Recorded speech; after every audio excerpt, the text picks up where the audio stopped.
కళ్ళారా చూద్దాం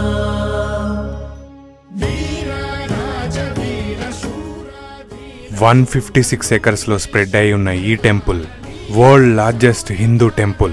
81 ఆలయాలు, 39 మండపాలు, 21 గోపురాలు, 7 ప్రాకారాలు కలిగిన ఈ ఆలయాన్ని చోళులు, పాండ్యులు, హోయసల, విజయనగర సామ్రాజ్య రాజులు కలిసి తరాలు పాటు నిర్మించారు. ఇదే మన తమిళనాడులోని శ్రీరంగం. శ్రీరంగం అనగానే ప్రతి ఒక్కరికి గుర్తొచ్చేది మాత్రం ఈ రాజగోపురం. ఇది నిజంగా గోపురాలకే రాజు. 13 అంతస్తులు, 236 అడుగుల ఎత్తుతో ఉన్న ఈ గోపురం ఏషియాలోనే అతిపెద్ద గోపురం. అయితే ఇది నిర్మించటానికి దాదాపు 400 ఏళ్లు పట్టింది.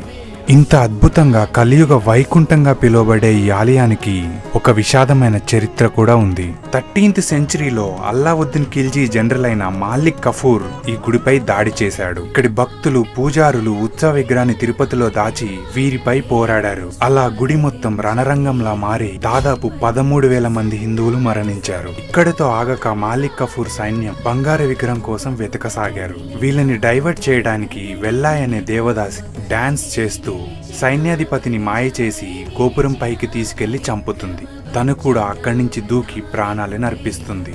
మీరు చూస్తే గుడిలో 20 గోపురాలు రంగులతో అద్భుతంగా ఉంటే ఒక్క ఈ గోపురం మాత్రమే తెల్లగా ఉంటుంది. తన త్యాగానికి గుర్తుగా ఈ గోపురాన్ని ఎప్పుడు తెల్లని సున్నంతో ఉంచుతారు.